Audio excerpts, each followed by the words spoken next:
శివమహాపురాణం రుద్ర సంహిత సృష్టికాండ third చాప్టర్లో 44 శ్లోకా నుంచి. నారదుడు ఎప్పుడైతే మోహానికి లోబడి ఆ శ్రీమతిని ఎలా అయినా సరే వివాహం చేసుకోవాలనుకున్నాడు, ఆ కోరికకి తగ్గట్టుగా ఆవిడ పైగా అంతమంది వచ్చిన వాళ్ళల్లో నన్నే వచ్చి ఏరి కోరి వరించాలి అంటే నేను అంత అందంగా ఉండాలి, అది నాకు లేదు అని కూడా తెలుసుకున్నాడు. కాకపోతే నాకు లేదు కదా, అక్కడతో ఆ కోరికను వదిలేసుకుందామని అనుకోవాలి కదా. కానీ కోరిక ఎంత తీవ్రంగా ఉందంటే ఎలా అయినా సరే ఆవిడ నాకు దక్కాలి. అందుకని వెంటనే ఆ విష్ణువు దగ్గరికి వెళ్ళటం, విష్ణువుని అడిగి తన రూపాన్ని తనకి ఇవ్వమని, ఆ రూపంతో వెళితే తప్పకుండా ఆవిడ తన్నే వరిస్తుంది అని. అయితే ఏ రూపంతో వెళతావో ఆ రూపాన్ని వరించిందంటే ఆ రూపానికి కదా ఆవిడ ఇష్టపడింది, ఆ రూపం నీది కాదు కదా. అంటే నిన్ను కాదు కదా ఇష్టపడింది, ఆ రూపం నీ దగ్గర శాశ్వతంగా ఉండదు. ఇక్కడ లీలగా ఏం చేస్తున్నాడంటే, ఈ లీల కూడా చేసింది ఎందుకు అంటే ఎంతకు ముందు అయితే చాలా స్పష్టంగా చెప్పాడు, కానీ అది కూడా గ్రహించలేకపోయాడు నారదుడు. ఏ బాధకైతే నువ్వు లోనై ఉన్నావో ఆ బాధని నేను మూలాల నుంచి తీసేస్తాను, నీకు తగినది హితకరమైనదే వైద్యాన్ని నేను చేస్తాను అన్నాడు. అందుకని యథేచ్ఛగా వెళ్ళు, నా రూపాన్ని నీకు ఇస్తాను అన్నాడు. శరీరం అంతా కూడా విష్ణువుతో స్వరూపంగా సమానంగా ఉన్నాననుకున్నాడు. మురిసిపోయాడు, ఇప్పుడు నా కోరిక నెరవేరిపోతుంది. ఆ కోరిక కారణంగా విచక్షణ కోల్పోయాడు. తన ముఖాన్ని చూసుకోలేదు, శరీరం అంతా కూడా విష్ణువుకి ఎలా ఉందో అదే రంగులో ఉన్నాను, అదే వస్త్రాలు వేసుకున్నాను, అదే అన్ని ఆభరణాలు వేసుకున్నాను అనుకున్నాడు. ఆయన ఎలా చక్కగా ఉన్నాడో నేను అదే అంగాలతో చక్కగా ఉన్నాను అనుకున్నాడు. వెళ్ళిపోయాడు. సభలోకి ప్రవేశించిన తర్వాత చక్కగా ఒక ఆసనంలో కూర్చున్నాడు. ఈయన కోసమే ఆ రుద్రుడు ఇద్దరు పార్షదుల్ని పంపించాడు రక్షణార్థమై.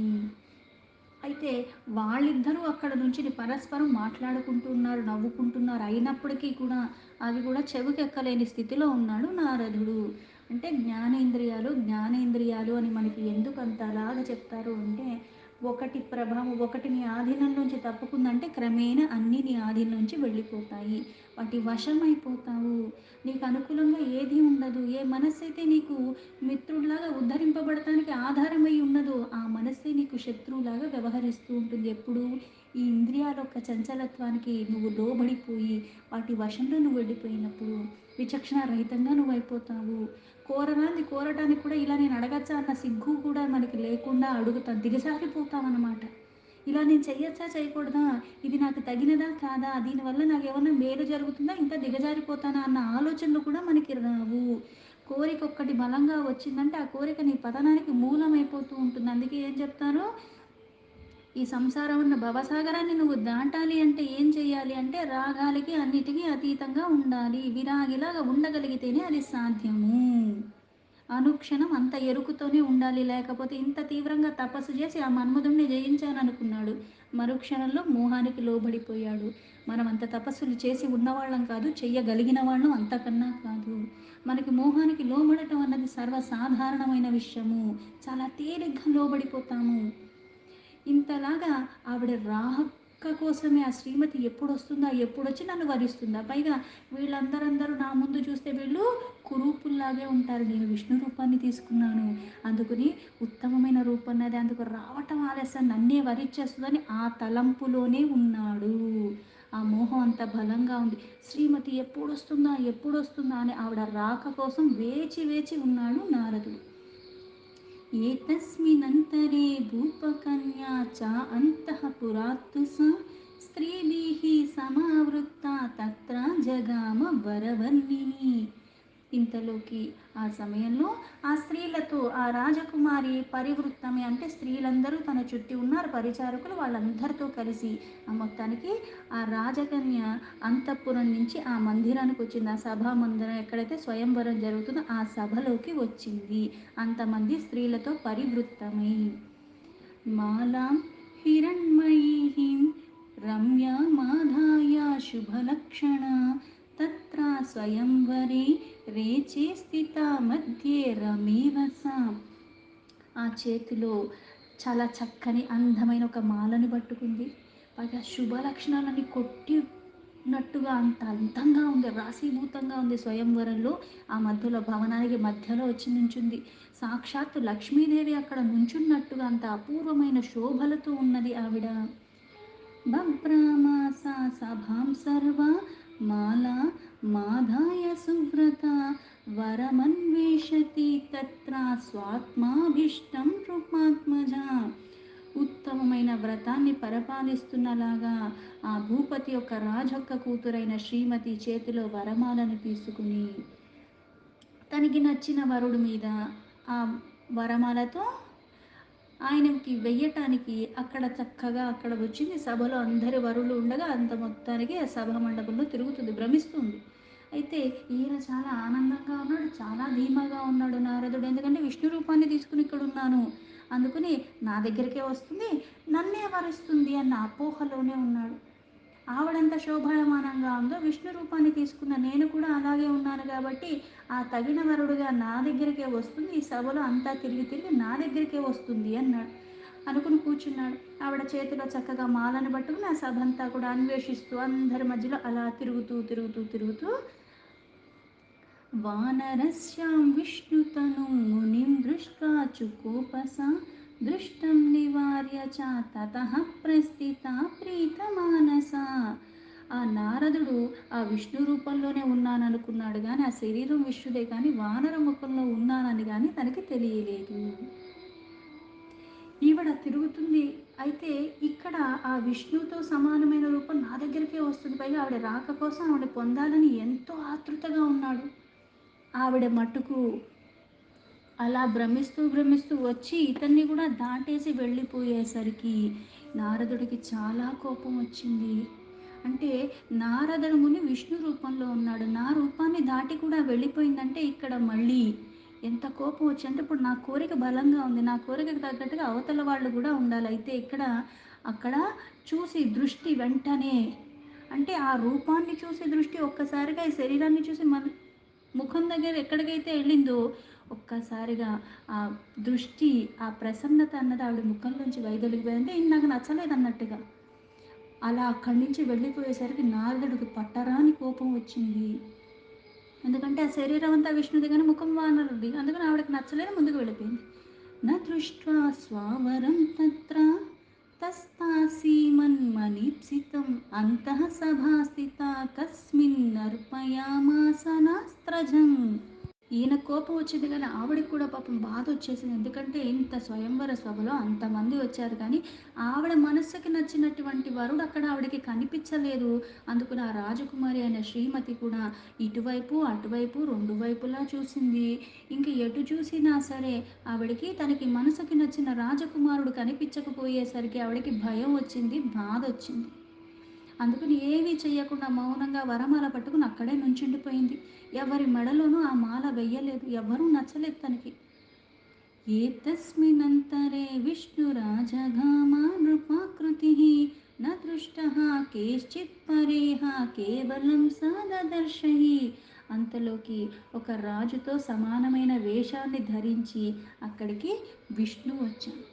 విష్ణు మళ్ళీ అక్కడ ఇంకా ఎవరికీ కంటికి కనిపించలేదు, ఆవిడ కంటికి మాత్రమే కనిపించాడు. ఈవిడ ఏదైతే రూపాన్ని వరించాలని ఈవిడ కోరిక మీద ఉందో అక్కడ ఏది చూసినా కనిపించలేదు. కానీ ఎప్పుడైతే విష్ణు అక్కడ రాజు వేషంలో వచ్చాడు ఆ రూపం పైగా ఆవిడకే కనిపించింది. అత సా తాం సమాలోక్య ప్రసన్న వదనాంబుజ అర్పయామాస తత్కంఠే తాం మాలాం వరవర్ణిని. ఆ విష్ణుని ఒక్కసారిగా చూసేసరికి రాజకుమారి చాలా ఆనందానికంటే తనకి నచ్చిన వరుడు అక్కడ కనిపించాడు. వెంటనే ఆమె ఆనందంతో వికసించిన ముఖంతో ఆ వరమాలను తీసుకుని ఆయన కంఠంలో వేసేసింది. ఆ కంఠంలో మరుక్షణం తమాధాయ తతో విష్ణుర్రాజరూపధరః ప్రభుః అంతర్ధానామగాత్ సద్యః స్వాస్థానం ప్రయయౌకిన. ఆ రాజు రూపంలో ఉన్న విష్ణువు కూడా ఆ రాజకుమారి అయిన శ్రీమతి ఎప్పుడైతే ఆ మాల ఆయన కంఠంలో వేసేసిందో వెంటనే ఆ రాజకుమారిని తీసుకుని ఆ క్షణంలోనే ఆ భవనం నుంచి అంతర్ధానం అదృశ్యమైపోయారు. ఇద్దరు కనిపించారు. ఈయన వచ్చాడు, ఈయన ఎవరికీ కనిపించలేదు, ఆవిడకే కనిపించారు. ఆవిడ వరమాల వేసిన తర్వాత ఇద్దరు ఎవరికీ కనిపించకుండా అక్కడి నుంచి వెళ్ళిపోయారు, వాళ్ళ ధామానికి వెళ్ళిపోయాడు ఆయన వెళ్ళి తీసుకుని ఆయన. సర్వే రాజకుమారాశ్చ నిరాసాః శ్రీమతిం ప్రతి మునిస్తు విఫ్వలోతి వా బభూవ మదనాతురః. ఇక్కడ రాజకుమారి శ్రీమతి నిరాశకి లోనైపోయి ఎవరికీ వెయ్యలేదని ఆ రాజకుమారులందరూ కూడా వాళ్ళు కూడా బాధకి లోనయ్యారు. నారదుడు ఏమో ఆవిడ్ని వరించాలని తీవ్రమైన కోరికతో ఉన్నాడు. అయితే ఎంతసేపటికి వరమాల ఎయ్యదే అని ఇంకా ఇంకా ఆయనకి నిరుత్సాహం, ఇంకో పక్క కోపం అన్నీ వచ్చేస్తున్నాయి. ఆ నారదుడిని ఇంకా తట్టుకోలేకపోతున్నాడు. నిరాశ అంటే ఇక్కడ ఈవిడ కూడా కనిపించట్లేదు. ఇప్పుడు ఏస్తుంది ఏస్తుంది అనుకోవటం వేరు, మనిషి ఉన్నంత వరకు అక్కడ మనిషే కనిపించట్లేదు ఇంకా. అందుకని ఇంకా బాధ, కోపం అన్నీ వచ్చేస్తున్నాయి నారదుడికి.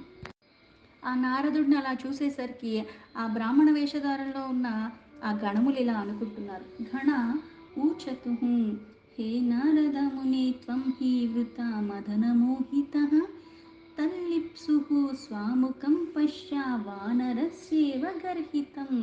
ఆ గణములు ఇలా మాట్లాడుకుంటూ, ఓ నారద, ఓ ముని, మీరు ఇక్కడికి అనవసరమైన కోరికకి, మోహానికి లోబడిపోయి ఇక్కడికి వచ్చారు. పైగా నేను చాలా అందంగా ఉన్నాను, నన్నే వరిస్తుందని అనుకున్నారు. కానీ ఆ రాజకుమారుని పొందాలన్న కోరికలో ఇక్కడ వానరుడు వంటి ముఖం నాతో ఉంది. ఈ ముఖాన్ని నేను ఎలా వరిస్తానని మీ ముఖాన్ని మీరు చూసుకోలేకుండా ఇక్కడికి వచ్చేసారు. ఆ మోహ కారణంగా ఏ ముఖంతో వచ్చాను అన్నది ఆ ముఖాన్ని మీరు చూసుకోలేదు.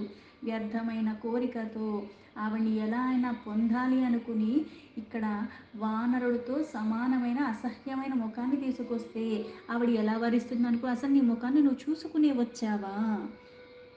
సూత ఉవాచ ఇత్యాకార్య తయోర్వాక్యం నారదో విస్మితో భవత్ ముఖం దదర్శ ముకురే శివమాయ విమోహిత.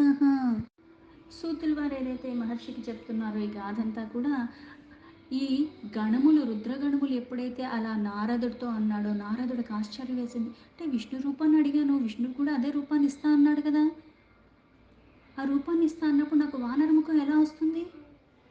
ఇప్పుడు ఆ మోహమన్న మాయతో ఉన్నాడు.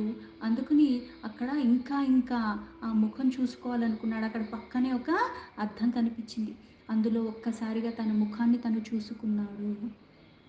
ఇప్పుడు సాధారణంగా మన ముఖం మీద ఏదున్నా లేకపోయినా సరే మనం ఏదో పనిలో ఉన్నాం, లీనంగా అయిపోయి ఆ పని చేసుకుంటూ ఉన్నాం. అయితే అరే నీ ముఖం మీద ఏదో ఉంది చూసుకున్నట్టు ఎక్కడా ఎక్కడా అని మనమే తడబడిపోతాం. అయితే ఈవిడ మీద ఎంత కోరిక తీవ్రంగా ఉందంటే ఆవిడని ఎలా అన్నా చేసుకోవాలనుకున్నాడు, వరించాలనుకున్నాడు. అందుకు నా విష్ణు రూపాన్ని అడిగేసి తెచ్చేసుకున్నాను, ఇంకా నన్ను వరిస్తుంది అనుకున్నాడు. వచ్చింది వరమాల వేయలేదు. పోనీ వరమాల వేయలేదు సరే అనుకుంటే ఇంకా ఆవిడ కూడా అక్కడ కనిపించట్లేదు సభలో కూడా. అంతలోకి వీళ్ళేమో అసలు నీ ముఖం చూసుకున్నావు వానడు ముఖంగా ఉండేసరికి ఎప్పుడు నా ముఖం చూసుకోవాలని అటు ఇటు చూస్తుంటే అక్కడ మొత్తానికి ఒక అద్దం కనిపించింది. అందులో తన ముఖాన్ని ఒక్కసారిగా చూసుకున్నాడు. స్వముఖం వానరస్యేవ దృష్ట్వా చుక్రోధ సత్వరం శాపం దదో తయోరస్తత్ర గణయోర్మోహితో ముని. ఆ వానరుడితో సమానమైన తన ముఖాన్ని తను చూసేసరికి ఇంకా కోపం. ఇక్కడేమో ఆవిడ దక్కలేదు, అక్కడ ఆవిడ వెళ్ళిపోయింది.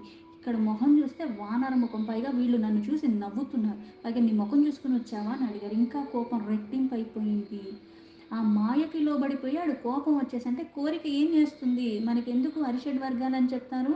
కామ క్రోధ, కామ క్రోధ మదమోహ మాత్సర్య. ఒక్కటి వచ్చిందంటే ఇంకోటి వచ్చి కూర్చుంటుంది. ఒకదానికి అవకాశం ఇచ్చామంటే ఇంకా తతిమయన్నీ కూడా నువ్వు ఇంకా ఆహ్వానించక్కర్లే, అవి కూడా వచ్చి కూర్చుంటాయి. కోపం వచ్చేసింది. ఆ కోప కారణంగా, మోహానికి లోబడిపోయిన కారణంగా ఎవరైతే తను చూసి అలా అన్నారో వాళ్ళకి వెంటనే శాపం ఇవ్వటానికి కూడా పూనుకున్నాడు. యువాం మమోపహాసం వై చక్రాతుర్బ్రాహ్మణస్య హి భవేతాం రాక్షసో విప్ర వీర్యజ్ఞో వై తథాకృతి. వెంటనే బ్రాహ్మణ వేషధారలో ఉన్న ఆ రుద్రగణముల్ని ఏమన్నాడు, శపించేయటానికి పూనుకున్నారు. మీరిద్దరూ కూడా ఈ బ్రాహ్మణులుగా ఉండి నన్ను చూసి అపహాసం చేస్తున్నారా అని చెప్పి మీరిద్దరూ కూడా ఆ బ్రాహ్మణుల రూపంలో ఆయనకి పుట్టిన వాళ్ళే కాకపోతే మీరు రాక్షసులుగా పుడతారు. బ్రాహ్మణొక సంతతి అయినప్పటికీ కూడా రాక్షసులతో సమానంగా మీరు ఉంటారు అని వాళ్ళిద్దరిని శపించేశాడు. శుత్వా హరగణావిత్తం శ్వాశాపం జ్ఞాని సత్తమో నా కించిత్ దూర్చతుస్తౌహి మునిమాజ్ఞాయ మోహితం. ఎప్పుడైతే నారదుడు అలా శపించేసరికి ఆ శాపం ఆయన నుంచి వినేసరికి, పైగా వీళ్ళు కూడా శ్రేష్ఠులు, శివగణములు, ఆ ముని మోహానికి వశమైపోయి ఇలా అన్నాడని వీళ్ళు మాత్రం తిరిగి ఎదురు మళ్ళీ ఏం చెప్పలేదు. సాధారణంగా చాలా ఉపాఖ్యానాల్లో మనం వింటూ ఉంటాం. వీళ్ళు కోపానికి లోబడిపోయి వీళ్ళు శపించటం, మళ్ళీ తిరిగి వీళ్ళు శపించటం అన్నది జరుగుతూ ఉంటుంది. కానీ ఇక్కడ పైగా ప్రతిదానికి ఒక కారణం ఉన్నది. శివగణములు మాత్రం ఆ ముని మోహానికి లోబడి శపిస్తున్నాడని తెలుసు, కానీ వీళ్ళు మళ్ళీ తిరిగి ఏమీ మాట్లాడకుండా మౌనంగానే ఉండిపోయారు. స్వస్థానం జగమతుర్విప్రా ఉదాసీనో శివస్తుతిం చక్రతుర్మన్యమానో వై శివేచ్ఛాం సకలాం సదా. ఈ బ్రాహ్మణులు ఎప్పుడూ కూడా ఏది జరిగినా సరే శివ ఇచ్ఛ లేనిదే ఏదీ జరగదు. పరమాత్మ యొక్క అనుగ్రహం, పరమాత్మ యొక్క సంకల్పం కొద్దే ప్రతిదీ జరుగుతాయని పూర్ణంగా నమ్మి ఉన్నవాళ్ళు. అందుకని ఉదాసంగా ఉన్నారు. బాధ వచ్చింది, అన్నీ వచ్చాయి, కానీ వాళ్ళ స్థానానికి వెళ్ళిపోయి కూడా ఆ పరమేశ్వరునే స్తుతిస్తూ ఉండిపోయారు. కానీ ఒక్క మాట మునిని ఏమనలేదు. అక్కడి నుంచి వాళ్ళు వెళ్ళిపోయి వాళ్ళ స్థానాల్లో ఆ శివస్థుతి చేసుకుంటూ ఉండిపోయారు. దీంతో శివ మహాపురాణంలో రుద్ర సంహితలో సృష్టికాండలో 3rd చాప్టర్ సంపూర్ణం.